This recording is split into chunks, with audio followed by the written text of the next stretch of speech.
Shin ko ka san cewa akwai yanda za ka ƙara space ɗin wayanka ba tare da ka goge komai a cikin wayanka ba?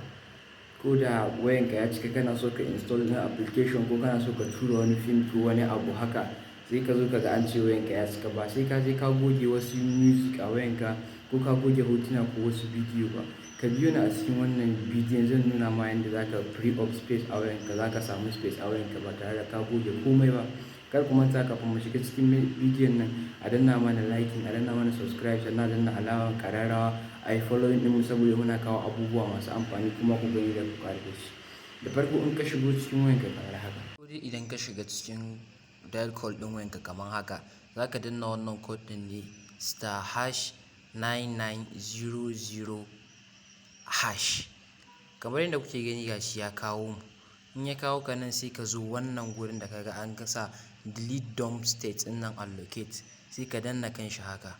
In ya zo ka gani ya nuna ma cewa ka samu space a wayanka sai ka danna OK. Kana danna OK yanzu in ka koma space wayanka ya samu space sosai. Ci gaba da following ɗinmu mun gode.